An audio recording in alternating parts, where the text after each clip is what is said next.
بسم اللہ الرحمن الرحیم۔ اللہ تعالیٰ نے زمین اور ساتوں آسمانوں کو 7 دن اور 7 راتوں میں بنایا، پھر آسمانوں پر ستارے، سیارے، سورج، چاند مزین کیے۔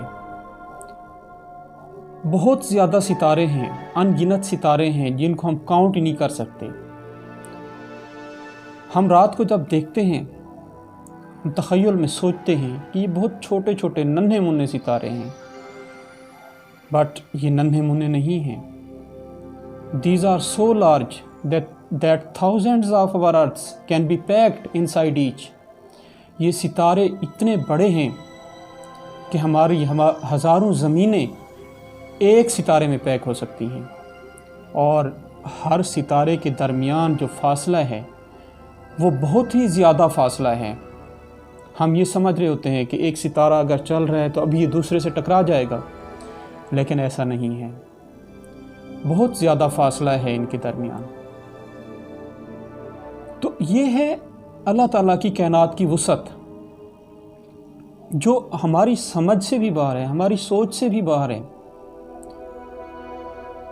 زمین کو لے لیں، جتنی اللہ تعالیٰ نے زمین بنائی ہے اس کا 1/4 حصہ خشکی رکھا، باقی سارا پانی ہے، اور وہ 1/4 حصہ ہمیں پتہ نہیں کہاں سے کہاں تک پھیلا ہوا ہے۔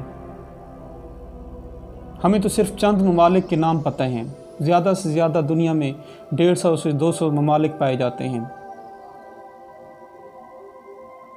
لیکن علامہ اقبال کا جیسے شعر ہے، ستاروں سے آگے جہاں اور بھی ہیں، ابھی عشق کے امتحان اور بھی ہیں۔ پتہ نہیں اللہ تعالیٰ نے کتنی بڑی کائنات بنائی ہے۔ اس کا اندازہ یہاں سے لگائیے کہ ایک دفعہ حضرت موسیٰ علیہ السلام نے اللہ تعالیٰ سے پوچھا، یا اللہ، یہ جو سورج وقت پہ نکلتا ہے اور وقت پہ غروب ہوتا ہے، اگر یہ ایک دن انکار کر دے کہ میں تھوڑا لیٹ جاؤں گا، لیٹ طلوع ہوں گا، تو اللہ تعالیٰ نے فرمایا کہ موسیٰ، ایسا ہو ہی نہیں سکتا کہ سورج میری حکم عدولی کرے۔ سورج تو مجھ سے اجازت مانگتا ہے۔ سورج جب شام کو غروب ہوتا ہے تو اللہ تعالیٰ کے حضور جا کے سجدہ ریز ہو جاتا ہے، سجدہ کرتا ہے، اور پھر اللہ تعالیٰ سے اجازت مانگتا ہے۔ اللہ تعالیٰ اسے اجازت دیتے ہیں کہ چلو آگے چلے جاؤ۔ تو موسیٰ علیہ السلام نے بار بار جب سوال کیا، جلالی پیغمبر تھے، تو اللہ تعالیٰ نے فرمایا، موسیٰ، ایسا ہو نہیں سکتا۔ اگر ایسا ہو جائے تو میرا ایک جانور ایک نوالے میں اسے ہڑپ کر جائے، آپ کی پوری کائنات کو، زمین، سورج، ستارے، سیارے، آسمان، ان کو ایک نوالے میں ہڑپ کر جائے۔ تو موسیٰ علیہ السلام نے پوچھا، یا اللہ، وہ جانور ہے کہاں؟ اللہ تعالیٰ نے فرمایا کہ میرے ایسے کئی جانور میری بنائی ہوئی چراگاہوں میں چر رہے ہیں۔ تو کتنی بڑی کائنات اللہ تعالیٰ نے بنائی ہے۔ اور جب ہم قرآن پڑھتے ہیں، احادیث سے سنتے ہیں کہ اللہ تعالیٰ آخری جنتی کو، جو جہنم سے سزا بھگت کے نکلے گا، اور اس کو بھی دنیا و ما فیہا سے 7 گنا زیادہ دے گا،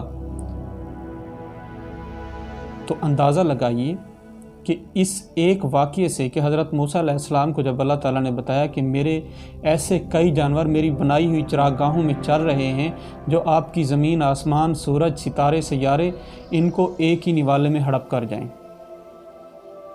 کائنات کتنی وسیع ہوگی، اور وہ اس کا بنانے والا کتنا بڑا ہوگا۔ تو ہمیں اللہ تعالیٰ اور آپ صلی اللہ علیہ وسلم کے احکامات کی پیروی کرنی چاہیے۔ دنیا عارضی ہے، اگلی دنیا مستقل ہے، یہاں پہ ہم مر جائیں گے، آگے موت نہیں ہوگی، تو ہمیں تیاری کرنی چاہیے۔ وما علینا الا البلاغ۔